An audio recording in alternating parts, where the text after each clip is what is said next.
Hello दोस्तों, एक बार फिर स्वागत है आपका आइए ऑनलाइन स्टडी यूट्यूब चैनल में। दोस्तों आज की इस वीडियो में हम यूपी डीएलएड सेकंड सेमेस्टर के गणित यानी के मैथ्स के 2020 से लेकर 2025 तक के सभी अति लघु उत्तरीय प्रश्नों को हल करेंगे। तो आप इस वीडियो को एंड तक ज़रूर देखिए, ये वीडियो आपके एग्जाम के लिए काफ़ी ज़्यादा महत्वपूर्ण होने वाली है। दोस्तों इससे पहले हमने यूपी डीएलएड सेकंड सेमेस्टर के गणित यानी के मैथ्स के सभी बहुविकल्पीय प्रश्नों को हल करा दिया है। उन वीडियो का लिंक आपको इस वीडियो के डिस्क्रिप्शन में मिल जाएगा, आप वहां से वो वीडियो भी देख सकते हैं। तो चलिए आज की वीडियो शुरू करते हैं। यहाँ पे आप देख सकते हैं 2020 के अति लघु उत्तरीय प्रश्न। पहला प्रश्न है a की घात 5 b माइनस a b की घात 5 का गुणनखंड कीजिए। तो आपका आंसर हो जाएगा a की घात 5 b माइनस a b की घात 5। ठीक है दोस्तों, यहाँ पे आप देख सकते हैं a b यहाँ भी है, a b यहाँ भी है, तो a b हम कॉमन ले लेंगे। इसके बाद बचेगा a की घात 4 माइनस b की घात 4। ठीक है, अब दोस्तों यहाँ पे आप देख सकते हैं हमने लिख दिया है a की घात 4 माइनस b की घात 4। दोस्तों a की घात 4 को हम लिख सकते हैं a की घात 2 फिर इसकी घात 2। ठीक है, b की घात 4 को हम लिख सकते हैं b की घात 2 फिर इसकी घात 2। तो यहाँ पे हमने लिख दिया है a की घात 4 को लिख दिया है a की घात 2 फिर उसकी घात 2। ठीक है, b की घात 4 को लिखा है b की घात 2 फिर उसकी घात 2। अब दोस्तों यहाँ पे आपने एक सूत्र पढ़ा होगा, a की घात 2 माइनस b की घात 2 बराबर होता है एक ब्रैकेट में a प्लस b और दूसरी ब्रैकेट में a माइनस b। ठीक है, यही होता है। तो यहाँ पे हम ये सूत्र लगा देंगे। तो यहाँ पे आपका हो जाएगा a की घात 2 प्लस b की घात 2 और एक ब्रैकेट में हो जाएगा a की घात 2 माइनस b की घात 2। ठीक है, अब दोस्तों यहाँ पे आप देख सकते हैं ये फिर से यही सूत्र बन जाएगा। तो यहाँ पे हम फिर से लगा देंगे। तो यहाँ पे आप देख सकते हैं a की घात 2 प्लस b की घात 2 यहाँ से उतार लिया। ठीक है, अब इसको हम सॉल्व कर लेंगे तो a प्लस बी आ जाएगा एक में और एक ब्रैकेट में a माइनस बी आ जाएगा। यही हमारा इस प्रश्न का आंसर होगा। ठीक है, बात करें अगले प्रश्न की। तो यहाँ पे आप देख सकते हैं प्रश्न नंबर 2 में पूछा है एक आयताकार मैदान 190 मीटर लंबे तार से घिरा है। यदि मैदान की लंबाई उसकी चौड़ाई की 3/2 गुनी हो तो मैदान की लंबाई और चौड़ाई होगी। यहाँ पे आप देख सकते हैं पूछा गया है मैदान की लंबाई और चौड़ाई क्या होगी। एक आयताकार मैदान 190 मीटर लंबे तार से घिरा है। तो दोस्तों जो आयताकार मैदान का परिमाप होगा वो तार की लंबाई के बराबर होगा, क्योंकि दोस्तों 190 मीटर लंबे तार से घिरा हुआ है चारों तरफ से। ठीक है, तो यहाँ पे आप देख सकते हैं माना मैदान की चौड़ाई x मीटर है। हमने चौड़ाई मान ली है कितनी, x मीटर है। जब चौड़ाई x मीटर है तो उसकी लंबाई कितनी होगी, 3/2 गुनी होगी x की। यहाँ पे आप देख सकते हैं लिखा है लंबाई उसकी चौड़ाई की 3/2 गुनी है। तब मैदान की लंबाई यहाँ पे कितनी हो जाएगी, 3/2 x मीटर। यही तो हो जाएगी क्योंकि दोस्तों चौड़ाई जो है वो x मीटर है। अब दोस्तों हम सवाल सॉल्व करेंगे तो यहाँ पे आप लिखेंगे आयताकार मैदान का परिमाप बराबर तार की लंबाई। अब जो आयताकार मैदान का परिमाप होता है वो क्या होता है, 2 ब्रैकेट में लंबाई गुणा चौड़ाई। ठीक है, बराबर किसके हो जाएगा, 190 के। तो यहाँ पे हम लिखेंगे 2, लंबाई कितनी है 3/2x प्लस चौड़ाई कितनी है x है। ठीक है, बराबर 190 के हो जाएगा। यहाँ पे आप देख सकते हैं इसे हम सॉल्व करेंगे तो 3x प्लस 2x और बटे में 2 हो जाएगा बराबर 190 हो जाएगा। ठीक है, इस 2 से ये 2 कट जाएगा, 3x और 2x ये 5x हो जाएंगे। 5x बराबर 190 हो जाएगा। तो x बराबर 190/5, 5 से हम काटेंगे तो 5 3 15 हो जाएगा, 4 बचेंगे, 5 8 40, यानी कि x बराबर जो आएगा वो कितना आएगा, 38 आएगा। x बराबर कितना आया है, x बराबर 38, यानी कि दोस्तों जो चौड़ाई होगी वो कितनी होगी, वो 38 मीटर होगी। कितनी होगी, 38 मीटर होगी। और हमें लंबाई बतानी है तो लंबाई यहाँ पे आप देख सकते हैं लंबाई बराबर हो जाएगा 3/2 गुणा x, यानी कि 38। 2 से काटेंगे तो 19 बार में कट जाएगा, 19 3 57, यानी कि जो लंबाई होगी वो कितनी होगी, 57 होगी। ठीक है, तो इस प्रश्न का सही आंसर होगा लंबाई 57 और चौड़ाई कितनी होगी, चौड़ाई हमारी 38 होगी। कितनी होगी, 38 होगी। ठीक है, बात करें अगले प्रश्न की। प्रश्न नंबर 3 में पूछा गया है 8x प्लस 21/4 बराबर 3x प्लस 6 का मान होगा। यहाँ पे आप देख सकते हैं आंसर हो जाएगा। सबसे पहले हम क्या करेंगे, जो चर वाले पद हैं वो एक तरफ कर लेंगे। ठीक है, तो 8x और ये वाले 3x है, ये माइनस 3x इधर आ जाएंगे बराबर प्लस के यहाँ पे कितने हैं 6 और ये 21/4 हम इधर ले जाएंगे तो ये माइनस में आ जाएंगे। ठीक है, माइनस में 21/4। यहाँ पे आप देख सकते हैं 8x माइनस 3x यानी कि 5x बच जाएंगे। और यहाँ पे आप देख सकते हैं 6 चौक 24 माइनस 21/4 हो जाएगा। ठीक है, अब दोस्तों यहाँ पे आप देख सकते हैं 5x बराबर 24 में से अगर 21 जाएंगे तो कितने बचेंगे, 3 बच जाएंगे, 3/4 हो जाएगा। ठीक है, अब दोस्तों यहाँ पे आप देख सकते हैं 5 को हम कहाँ भेज देंगे, नीचे भेज देंगे।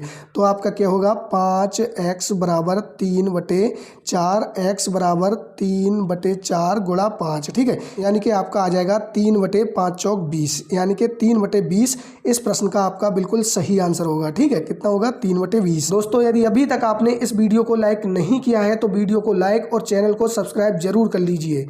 बात करें अगले प्रश्न की, प्रश्न नंबर 4 में आप देख सकते हैं, हल कीजिए। 2 समीकरण आपको दी गई हैं, आपको हल करना है। ठीक है, तो यहाँ पे आप देख सकते हैं x + 2y बराबर 7, 2x + y बराबर 5। ठीक है, ये समीकरण 2 है, ये समीकरण 1 है। तो दोस्तों यहाँ पे हमें क्या x और y के मान निकालने हैं। तो यहाँ पे हम देख सकते हैं, यहाँ पे 2x है, यहाँ पे x है। तो समीकरण 1 में हम 2 से गुणा करेंगे। ठीक है, तो समीकरण 1 में 2 से गुणा करने पर, तो दोस्तों यहाँ पे आप देख सकते हैं 2 से गुणा करेंगे, 2x + 4y बराबर 7 दूनी 14 हो जाएगा। ठीक है, ये समीकरण 3 हो जाएगी, समीकरण 3 हो जाएगी। समीकरण 3 में से समीकरण 2 घटाने पर, जब हम इसे घटाएंगे 2x + y बराबर 5। ठीक है, यहाँ पे क्या है, चिन्ह बदल जाएंगे, यहाँ माइनस आ जाएगा, यहाँ भी माइनस और यहाँ भी माइनस आ जाएगा। ठीक है, 2x से 2x ये कैंसिल हो जाएंगे, यहाँ पे 4y है, यहाँ पे माइनस की 1y है, तो 3y बचेगा बराबर 14 प्लस के हैं माइनस के 5 हैं, तो यहाँ पे 9 बचेंगे। ठीक है, 3y बराबर 9 आ जाएगा।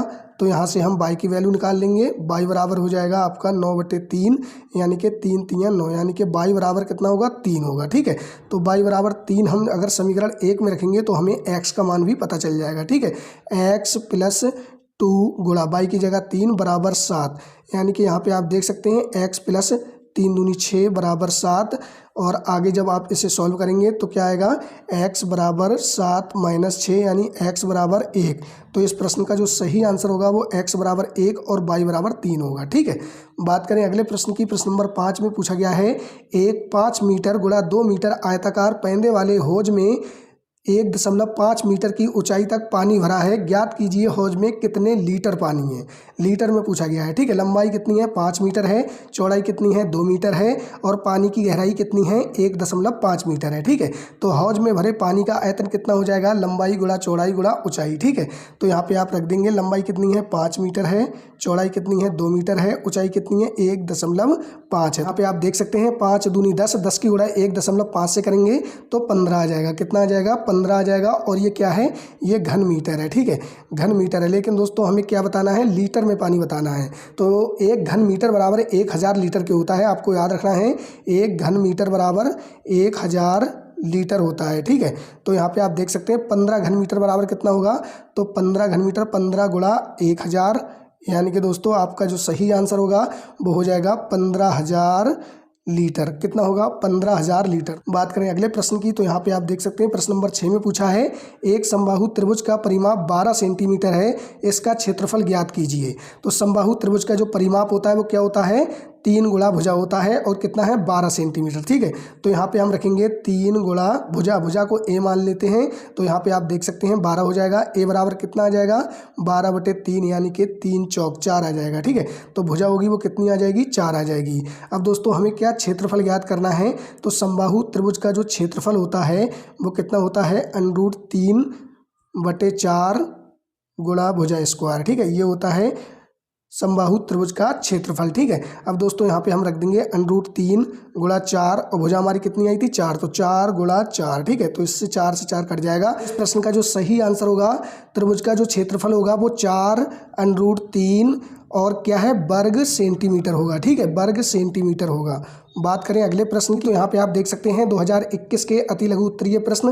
पहला प्रश्न है, -4/5 को संख्या रेखा पर प्रदर्शित कीजिए। आपको -4/5 को संख्या रेखा पर प्रदर्शित करना है। ठीक है, तो यहाँ पे आप देख सकते हैं एक संख्या रेखा बनाई गई है। दोस्तों यहाँ पे आप देख सकते हैं -4/5 को हमें दर्शाना है। ठीक है, तो यहाँ पे आप देख सकते हैं 0 के बाईं ओर ऋणात्मक संख्याएं हैं और 0 के दाईं ओर कैसी हैं, धनात्मक संख्याएं हैं। और जो हमें संख्या दर्शानी है ये कैसी है, ऋणात्मक संख्या है, और ये संख्या 0 और -1 के बीच में होगी, क्योंकि दोस्तों इसमें अंश हर से छोटा है। ठीक है, तो यहाँ पे आप देख सकते हैं -1 यहाँ पे है और 0 है। ठीक है, तो यहाँ पे संख्या होगी, तो यहाँ पे आप देख सकते हैं 0 से लेकर -1 तक हम 5 बराबर भागों में रेखा को विभाजित करेंगे तो यहाँ पे आप देख सकते हैं -1/5, यहाँ पे -2/5, -3/5 और -4/5 और यहाँ पे -5/5 यानी कि -1 आ जाएगा। ठीक है, तो यहाँ पे आप देख सकते हैं -4/5 यहाँ पे होगा। ठीक है, तो ये आपका आंसर होगा, आपको ऐसे दर्शानी है। ठीक है, बात करें अगले प्रश्न की। प्रश्न नंबर 2 में पूछा गया है स्तंभ आकृति यानी कि हिस्टोग्राम और स्तंभ आरेख यानी कि बार डायग्राम में 2 अंतर बताइए। तो आपका आंसर हो जाएगा स्तंभ आकृति और स्तंभ आरेख में 2 मुख्य अंतर हैं। कौन कौन से? स्तंभ आकृति यानी कि हिस्टोग्राम, स्तंभ एक दूसरे से सटे होते हैं, कोई खाली जगह नहीं होती है। ठीक है, ये निरंतर आंकड़ों यानी कि कंटिन्यूअस डाटा को दर्शाती है। स्तंभ आरेख की बात करें यानी कि बार डायग्राम की, तो स्तंभों के बीच एक समान खाली जगह होती है, अलग अलग श्रेणियां यानी कि कैटेगरियल डाटा को दर्शाती हैं। ठीक है, बात करें अगले प्रश्न की। प्रश्न नंबर 3 में यहाँ पे आप देख सकते हैं x⁻² - x और x⁻³ + x² प्लस x का मासा ज्ञात कीजिए। हमें मासा यानी कि HCF हाईएस्ट कॉमन फैक्टर निकालना है। ठीक है, x² - x बराबर, इसमें हम देख सकते हैं x कॉमन है तो x कॉमन ले लेंगे, क्या बचेगा? x - 1 बच जाएगा। ठीक है, यहाँ पे आप देख सकते हैं x⁻³ + x⁻² + x, यहाँ पे क्या है? यहाँ भी x कॉमन है तो x कॉमन ले लेंगे, क्या बचेगा? x² + x + 1 बच जाएगा। दोस्तों यहाँ पे आप देख सकते हैं, यहाँ पे क्या है? कोई कॉमन है, हमें हाईएस्ट कॉमन फैक्टर यानी कि HCF यानी कि मासा निकालना है। तो आप देख सकते हैं x इसमें है, x इसमें है। ठीक है, ये सबसे बड़ी घात है जो इसमें कॉमन है इन दोनों में, तो इसमें जो मासा होगा वो x हो जाएगा। तो इस प्रश्न का सही आंसर क्या होगा?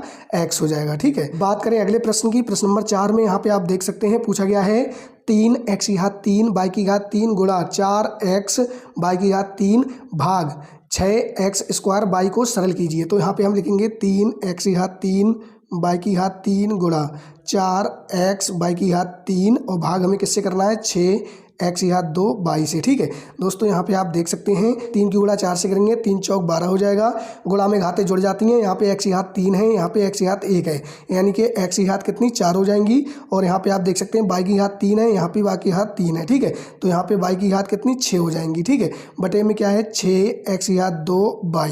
यहाँ से आप देख सकते हैं 6 से काटेंगे तो 6 दूनी 12 कट जाएगा और यहाँ पे 2 घात है, यहाँ पे 4 है। ठीक है, तो कितनी बचेंगी? x⁻2 बच जाएंगी।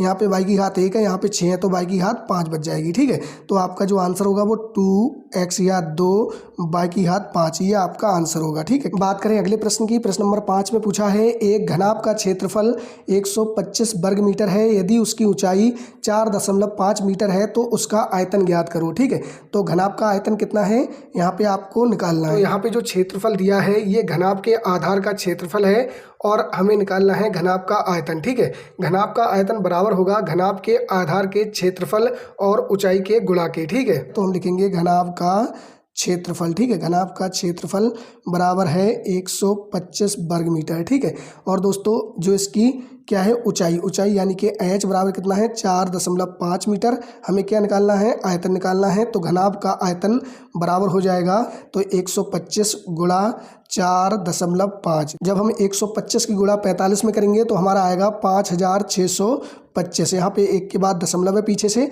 तो यहाँ भी हम लगा देंगे तो हमारा आंसर आएगा 562.5 घन मीटर। क्या आएगा? 562.5 घन मीटर। ठीक है, यही इसका आयतन होगा। बात करें अगले प्रश्न की। यहाँ पे आप देख सकते हैं प्रश्न नंबर 6 में पूछा है x² - 4x - 5 व्यंजक को पूर्ण वर्ग बनाकर गुणनखंड कीजिए। तो हमें क्या करना है? यहाँ पे एक व्यंजक दिया है, इसे हमें पूर्ण वर्ग बनाना है और उसके गुणनखंड करना है। ठीक, तो पूर्ण वर्ग बनाने के लिए हम x के गुणांक को 2 से भाग करेंगे। ठीक है, तो x का गुणांक यहाँ पे आप देख सकते हैं कितना है? -4 है, इसको 2 से भाग करेंगे तो कितना आएगा? -2 आ जाएगा। ठीक है, अब इसका हम वर्ग करेंगे तो -2 का वर्ग होगा 4। अब दोस्तों इस 4 को हम व्यंजक में जोड़ेंगे और घटाएंगे। ठीक है, तो यहाँ पे हम लिखेंगे x² - 4x - 5 + 4 और -4। ठीक है, यहाँ पे हम लिखेंगे x² - 4x प्लस के 4 यहाँ पे हम लिख देंगे, -5 और -4 यहाँ पे लिखेंगे। -5 और -4 कितने हो जाएंगे? -9 हो जाएंगे। ठीक है, तो यहाँ पे आप देख सकते हैं ये आपका एक सूत्र बन जाएगा। एक सूत्र आपने पढ़ा होगा a - b का होल स्क्वायर बराबर होता है a² + b² - 2ab। ठीक है, तो यहाँ पे ये सूत्र बन जाएगा और ये सूत्र किसका बनेगा? x - 2 का। ठीक है, होल स्क्वायर हो जाएगा -9 को हम लिख सकते हैं 3 की घात 2। ठीक है, ये हम लिख सकते हैं। आपने एक सूत्र पढ़ा होगा ए स्क्वायर माइनस बी स्क्वायर बराबर होता है एक ब्रैकेट में ए प्लस बी और दूसरी ब्रैकेट में ए माइनस बी। ठीक है, यहाँ पे आप देख सकते हैं ये सूत्र बन जाएगा। आगे हम इसे सॉल्व करेंगे तो हमारा होगा एक्स माइनस 2 का होल स्क्वायर माइनस 3 का स्क्वायर। ठीक है, ये हमारा सूत्र बन जाएगा। तो एक ब्रैकेट में हम क्या करेंगे, प्लस में लिखेंगे तो x माइनस 2 प्लस 3। ठीक है, एक ब्रैकेट में हम माइनस में लिखेंगे तो x माइनस 2 माइनस के 3। ठीक है, अब इसे हम सॉल्व करेंगे तो आप देख सकते हैं माइनस के 2 प्लस के 3 है तो x प्लस 1 आ जाएगा यहाँ पे, और यहाँ पे देख सकते हैं x माइनस के 5 हो जाएंगे। ठीक है, यही हमारा आंसर हो जाएगा। बात करें अगले प्रश्न की तो यहाँ पे आप देख सकते हैं 2022 के अति लघु उत्तरीय प्रश्न। पहला प्रश्न है धन पूर्णांक 4x माइनस 6 के ठीक बाद का धन पूर्णांक ज्ञात कीजिए। यानी कि दोस्तों हमें अनुवर्ती संख्या बतानी है। ठीक है, तो इसके लिए हम क्या करेंगे, इसमें प्लस का 1 जोड़ देंगे, 4x माइनस 6 प्लस 1। तो यहाँ पे आप देख सकते हैं ये हो जाएगा 4x माइनस के 6 प्लस का 1 यानी कि माइनस के 5 बचेंगे। ठीक है, तो ये जो धन पूर्णांक आगे का होगा वो कौन सा होगा, 4x माइनस 5। ठीक है, इस प्रश्न का सही आंसर होगा। बात करें अगले प्रश्न की, प्रश्न नंबर 2 में पूछा है माइनस 2/3 प्लस माइनस 4/5 माइनस 6/7 का मान होगा। ये हम लिखेंगे minus 2/3 plus minus minus 4/5 minus 6/7। क्या करेंगे हम, एलसीएम लेंगे, 3 गुणा 5 गुणा 7। ठीक है, यहाँ पे आप देख सकते हैं माइनस के 2, 3 इसके बटे में है तो क्या क्या बचेगा, 5 गुणा 7 हो जाएगा दोस्तों, माइनस 4, 5 इसके बटे में है तो क्या हो जाएगा, 3 गुणा 7 हो जाएगा। और यहाँ पे आप देख सकते हैं माइनस 6, 7 इसके बटे में है तो क्या बचेगा, 3 गुणा 5 बचेगा। ठीक है, अब इसे हम सॉल्व करेंगे तो यहाँ पे आप देख सकते हैं 2 पंजे 10, 10 सत्ते 70 यानी कि माइनस के 70 हो जाएंगे। यहाँ पे आप देख सकते हैं माइनस 4 तियाँ 12, 12 सत्ते 84 हो जाएगा, माइनस 6 तियाँ 18, 18 पंजे 90 हो जाएगा। ठीक है, माइनस में 90 और नीचे यहाँ पे आप देख सकते हैं 3 पंजे 15, 15 सत्ते 105 आपका 105 नीचे आ जाएगा। ठीक है, अब दोस्तों इसे हम सॉल्व करेंगे तो आप यहाँ पर देख सकते हैं इसे हम जोड़ेंगे तो यहाँ पे आप देख सकते हैं 70 और 90 कितने 160 हो जाएंगे। 160 में हम जोड़ेंगे 84 तो माइनस 244 आएगा आपका, और नीचे कितना आएगा, 105 आएगा। तो इस प्रश्न का सही आंसर हो जाएगा माइनस 244/105। ठीक है, बात करें अगले प्रश्न की, प्रश्न नंबर 3 में पूछा है 15 सेंटीमीटर भुजा वाले वर्ग से 5 सेंटीमीटर भुजा वाले कितने वर्ग काटे जा सकते हैं। ठीक है, आपको बताना है। तो आपको याद रखना है ऐसे प्रश्न हल करने के लिए हम बड़े भुजा वाले वर्ग के क्षेत्रफल को छोटे भुजा वाले वर्ग के क्षेत्रफल से भाग कर देते हैं तो हमें पता चल जाएगा कि कितने वर्ग काटे जा सकते हैं। ठीक है, तो यहाँ पे हम लिखेंगे 5 सेंटीमीटर भुजा वाले वर्गों की संख्या बराबर बड़े भुजा वाले वर्ग का क्षेत्रफल कितना होगा, 15 गुणा 15 हो जाएगा, और बटे में क्या, छोटे भुजा वाले वर्ग का क्षेत्रफल यानी कि 5 गुणा 5। इसे हम काटेंगे तो 5 से 3 बार में कट जाएगा, इसे काटेंगे तो 5 से 3 बार में कट जाएगा, यानी कि 3 × 3 यानी कि 9 आ जाएगा। ठीक है, यानी कि जो 5 सेंटीमीटर वाले जो वर्ग बनेंगे वो कितने बनेंगे, 9 बनेंगे। तो इस प्रश्न का सही आंसर होगा 9 वर्ग काटे जा सकते हैं 15 सेंटीमीटर भुजा वाले वर्ग से। ठीक है, बात करें अगले प्रश्न की, प्रश्न नंबर 4 में पूछा है एक घनाभाकार बर्तन की कोर 10 सेंटीमीटर है, बर्तन में रखे जल का आयतन लीटर में ज्ञात कीजिए। ठीक है, तो हम लिखेंगे घनाभाकार बर्तन की भुजा, यहाँ पे आप देख सकते हैं कितनी है, 10 सेंटीमीटर है, 10 सेंटीमीटर घनाभाकार बर्तन की भुजा, बर्तन की भुजा बराबर कितनी है, 10 सेंटीमीटर। अब दोस्तों जो बर्तन का आयतन होगा वो क्या होगा, भुजा की घात 3, क्योंकि दोस्तों यहाँ पे कैसा है, घनाकार बर्तन है। ठीक है, तो यहाँ से हम लिखेंगे बर्तन का आयतन बराबर हो जाएगा 10 गुणा 10 गुणा 10। ठीक है, जब हम इसकी गुणा करेंगे तो कितना आएगा, 1000 घन सेंटीमीटर आ जाएगा। ठीक है, 1000 घन सेंटीमीटर। अब दोस्तों यहाँ पे क्या पूछा है, आयतन लीटर में पूछा है, तो आपको याद रखना है 1000 घन सेंटीमीटर बराबर होता है 1 लीटर के। ठीक है, तो यहाँ पे क्या आएगा, 1 लीटर आपका आंसर आ जाएगा। 1000 घन सेंटीमीटर बराबर होता है 1 लीटर के। ठीक है, हम लिखेंगे बर्तन में रखे जल का आयतन जो होगा वो 1 लीटर होगा। ठीक है, बात करें अगले प्रश्न की, तो यहाँ पे आप देख सकते हैं प्रश्न नंबर 5 में x square minus x y plus y square में एक्स प्लस वाई से गुणा करनी है। तो हम लिखेंगे एक्स प्लस वाई, और यहाँ पे लिखेंगे x square minus x y plus y square. ठीक है, अब दोस्तों यहाँ पे आप देखेंगे तो यहाँ पे एक सूत्र बन रहा है, एक सूत्र आपने पढ़ा होगा, ए की घात 3 प्लस बी की घात 3 बराबर होता है a square minus a b plus b square, और एक ब्रैकेट में होता है ए प्लस बी। ठीक है, तो यहाँ पे आप देख सकते हैं ये सूत्र यहाँ पे बन रहा है, तो इसका जो आंसर होगा वो आपका हो जाएगा एक्स की घात 3 प्लस y की घात 3 का, ठीक है, यही इसका आंसर होगा। तो इस प्रश्न का सही आंसर क्या होगा, x की घात 3 प्लस y की घात 3, ठीक है। बात करें अगले प्रश्न की। प्रश्न नंबर 6 में पूछा है किसी संख्या के 1/4 में से 1 घटाने पर शेषफल 1 है, वो संख्या ज्ञात कीजिए। तो हमने माना संख्या x है, ठीक है, माना संख्या बराबर है x के। अब यहाँ पे क्या बताया गया है, किसी संख्या के 1/4 में से 1 घटाने पर। तो दोस्तों 1/4 क्या होगा x का, x/4 हो जाएगा। इसमें से 1 घटाने पर शेषफल कितना, 1 बच रहा है, ठीक है। अब इसे हमें क्या करना है, सॉल्व करना है। तो यहाँ में हम सॉल्व करेंगे, x माइनस 4/4 हो जाएगा बराबर 1, यानी कि x माइनस 4 और 4 की गुणा इधर हो जाएगी तो 4 आ जाएगा। x बराबर क्या होगा, 4 + 4, यानी कि x बराबर कितना आएगा, 8, ठीक है। तो इस प्रश्न का सही आंसर होगा, वो संख्या होगी 8। तो हम लिखेंगे अतः वो संख्या 8 होगी, ठीक है। बात करें अगले प्रश्न की। तो यहाँ पे आप देख सकते हैं 2023 के पहला प्रश्न है, एक कक्ष की लंबाई 10 मीटर, चौड़ाई 6 मीटर और ऊंचाई 5 मीटर है। कक्ष की चारों दीवारों का क्षेत्रफल ज्ञात कीजिए। तो दोस्तों इसका एक सूत्र होता है, आपने पढ़ा होगा, कमरे की चारों दीवारों का क्षेत्रफल बराबर होता है 2 गुणा ऊंचाई ब्रैकेट में लंबाई प्लस चौड़ाई, ठीक है। तो हम लिखेंगे कमरे के चारों दीवारों का क्षेत्रफल बराबर होगा 2 गुणा ऊंचाई यानी कि h और ब्रैकेट में लंबाई प्लस चौड़ाई, ठीक है। तो यहाँ पे हम लगा देंगे 2 गुणा ऊंचाई कितनी है, 5 है, लंबाई कितनी है, 10 है, चौड़ाई कितनी है, 6 है, ठीक है। जब हम इसे सॉल्व करेंगे तो यहाँ पे आप देख सकते हैं 5 दूनी 10 हो जाएगा और 10 और 6 ये कितना, 16 हो जाएगा, ठीक है। 16 की गुणा जब हम 10 से करेंगे तो कितना आएगा, 160 वर्ग मीटर आपका आंसर आ जाएगा, ठीक है, 160 वर्ग मीटर, क्योंकि यहाँ पे मीटर में बताया गया है, ठीक है। बात करें अगले प्रश्न की। तो यहाँ पे आप देख सकते हैं प्रश्न नंबर 2 में पूछा गया है, 2 संख्याओं का योग 15 है, उनमें से एक संख्या दूसरी की 4 गुनी है, तो संख्याओं को ज्ञात कीजिए। तो माना पहली संख्या जो होगी वो x होगी, माना पहली संख्या बराबर है x, तो जो दूसरी संख्या होगी वो 4 गुनी है, ठीक है। तो कितनी हो जाएगी दूसरी संख्या, 4x हो जाएगी। दूसरी संख्या बराबर कितनी हो जाएगी, 4x हो जाएगी, ठीक है। अब यहाँ पे आप देख सकते हैं लिखा है 2 संख्याओं का योग 15 है, तो प्रश्नानुसार हम लिखेंगे x + 4x बराबर 15, ठीक है, यानी कि 5x बराबर 15 और x बराबर 5 3 यानी कि x बराबर 3 हो जाएगा, ठीक है। x बराबर 3 होगा तो दूसरी संख्या कितनी होगी, 4x है, तो 4 गुणा 3 यानी कि दूसरी संख्या कितनी होगी, 12 होगी, ठीक है। तो हम लिखेंगे पहली संख्या बराबर 3 होगी और दूसरी संख्या बराबर कितनी होगी, 12 हो जाएगी, ठीक है, ये हमारा आंसर होगा। बात करें अगले प्रश्न की। प्रश्न नंबर 3 में पूछा गया है, 6 सेंटीमीटर और 4 सेंटीमीटर के 2 घनों को पिघलाकर एक बड़ा घन बनाया गया, बड़े घन का आयतन ज्ञात कीजिए। हमें बड़े घन का आयतन निकालना है, ठीक है। तो आपको याद रखना है बड़े घन का आयतन बराबर होगा छोटे घनों के आयतन के योग के, ठीक है। तो हम लिखेंगे बड़े घन का आयतन बराबर होगा छोटे घनों के आयतन के। तो छोटे घन कौन कौन से हैं, 6 सेंटीमीटर और 4 सेंटीमीटर, ठीक है। तो इसका आयतन क्या होगा, 6 की घात 3 और प्लस 4 की घात 3, ठीक है। अब इसे हम सॉल्व करेंगे तो 6 की घात 3 यानी कि 216 आ जाएगा, प्लस 4 की घात 3 यानी कि 64 आ जाएगा, ठीक है। जब हम इसे जोड़ेंगे तो कितना होगा, 280, और ये क्या है, आयतन है, तो घन सेंटीमीटर में हो जाएगा, ठीक है, घन सेंटीमीटर। तो 280 घन सेंटीमीटर इस प्रश्न का सही आंसर होगा, ठीक है। जो बड़े घन का आयतन होगा वो कितना होगा, 280 घन सेंटीमीटर, ठीक है। हम यहाँ पे लिख देंगे बड़े घन का आयतन, ठीक है।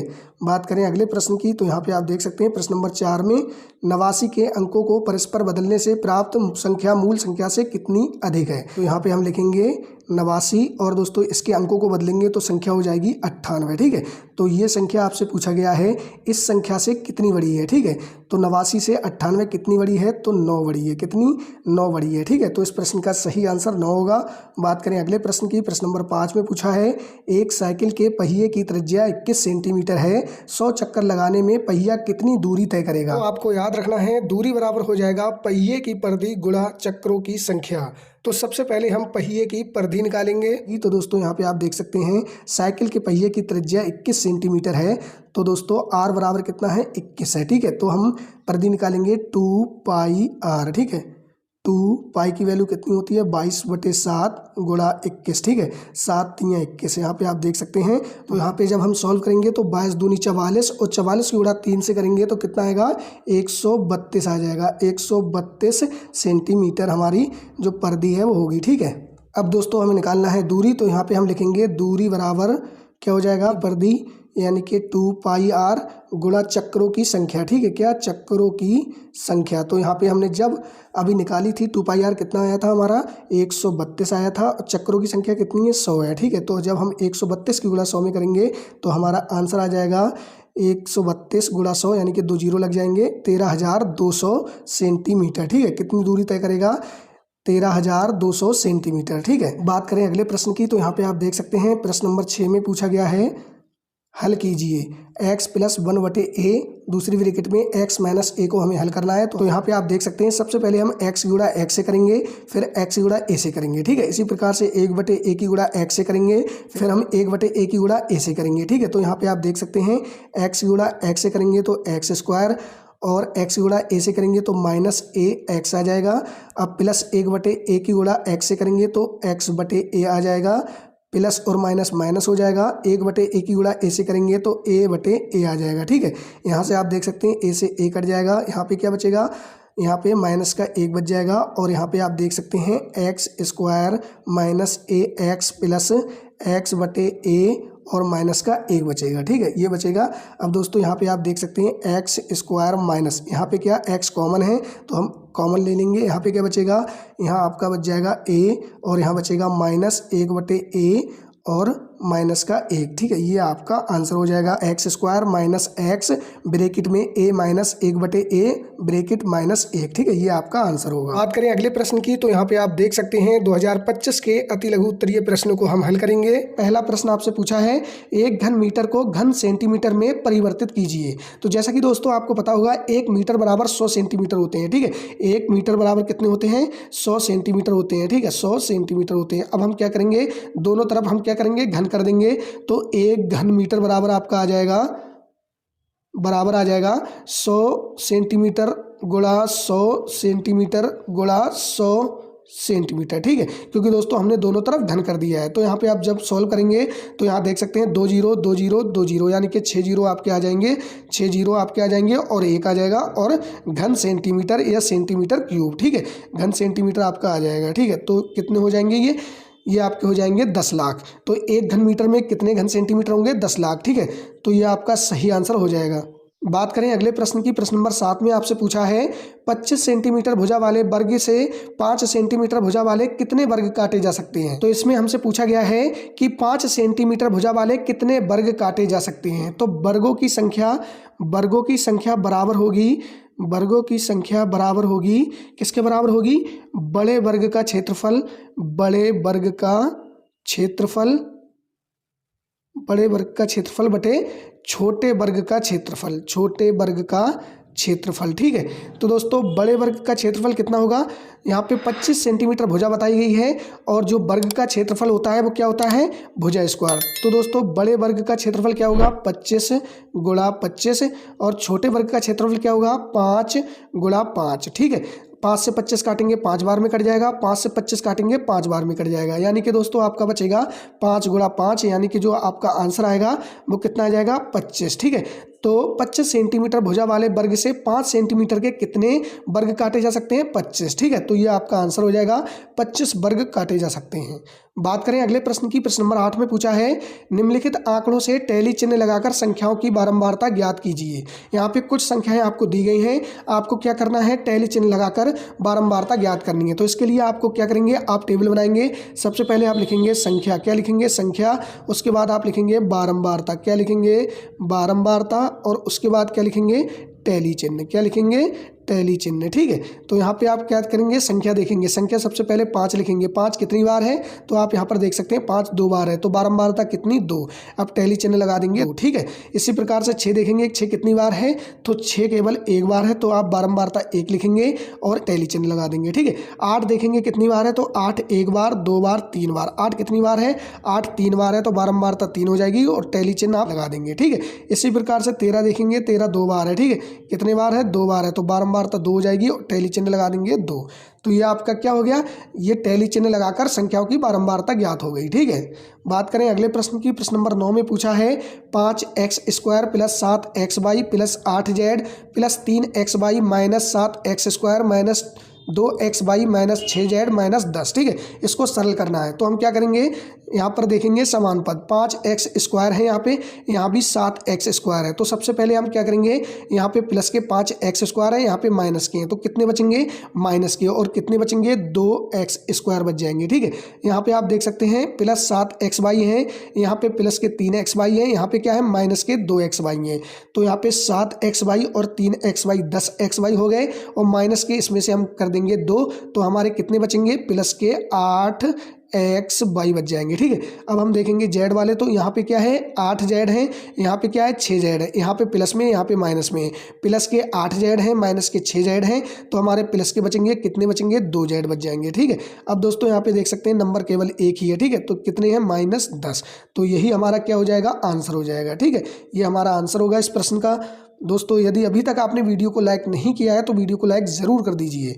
प्रश्न नंबर 10 में आपसे पूछा है परिमेय संख्या की परिभाषा लिखिए, तो आपका आंसर हो जाएगा परिमेय संख्या यानी कि रेशनल नंबर वे संख्याएं हैं जिन्हें P/Q यानी कि P/Q के रूप में लिखा जा सकता है, जहां अंश और हर दोनों पूर्णांक हैं और Q यानी कि हर शून्य के बराबर नहीं होना चाहिए, यानी कि Q बराबर नहीं होना चाहिए शून्य के यानी कि 0 के। ठीक है, तो ये आपकी परिमेय संख्या की परिभाषा है। बात करें अगले प्रश्न की, प्रश्न नंबर 11 में आपसे पूछा गया है a⁵5 b minus a b⁵5 के गुणनखंड कीजिए। तो दोस्तों यहाँ पे आप देख सकते हैं a⁵5 b minus a b⁵5, यहाँ पे कुछ कॉमन है, हाँ कॉमन है, a भी कॉमन है, तो a भी हम इसमें से कॉमन ले लेंगे, हमारे पास बचेगा a⁵4 और माइनस b⁵4। अब दोस्तों a⁵4 को हम ऐसे लिख सकते हैं a⁵4 बराबर a⁵2 लिख सकते हैं, लिख सकते हैं। b⁵4 को हम लिख सकते हैं b⁵2 और पूरी की घात 2 लिख सकते हैं, लिख सकते हैं। तो यहाँ पे हमने क्या करा है a⁵4 माइनस b⁵4 को लिख दिया है a⁵2 और पूरे की घात 2। इसी प्रकार से b को लिखा है b⁵2 और उसकी घात 2। ठीक है, अब दोस्तों आपने एक सूत्र पढ़ा होगा a⁵2 माइनस b⁵2 बराबर होते हैं a प्लस b और ब्रैकेट में a माइनस b। ठीक है, ये सूत्र आपने पढ़ा होगा, यहाँ पे आप देख सकते हैं यही सूत्र लग जाएगा। ठीक है, जब हम ये सूत्र लगाएंगे तो यहाँ पे आप देख सकते हैं a² प्लस b², ये हो जाएगा, और एक ब्रैकेट में क्या आएगा a² माइनस b²। दोस्तों देख सकते हैं ये फिर से एक सूत्र बन गया a⁵2 माइनस b⁵2। ठीक है, इसका क्या होगा, तो एक बार क्या होगा प्लस में आ जाएगा ब्रैकेट में और एक बार माइनस में आ जाएगा। ठीक है, तो अब इसको हम सॉल्व करेंगे, तो यहाँ पे आप देख सकते हैं a⁵2 प्लस b⁵2 को हमने उतार लिया है। अब इसमें सूत्र लगाएंगे तो a प्लस b और a माइनस b। ठीक है, तो इस प्रश्न का जो सही आंसर होगा वो आपका हो जाएगा a² प्लस b², एक ब्रैकेट में a प्लस b और एक में a माइनस b। ठीक है, ये आपका आंसर हो जाएगा। दोस्तों अब हमने 2020 से लेकर 2025 तक के सभी अति लघु उत्तरीय प्रश्न गणित के हल कर लिए हैं। दोस्तों वीडियो अच्छी लगी हो तो वीडियो को लाइक कर लीजिए, और चैनल पर नए हैं तो चैनल को सब्सक्राइब कर लीजिए।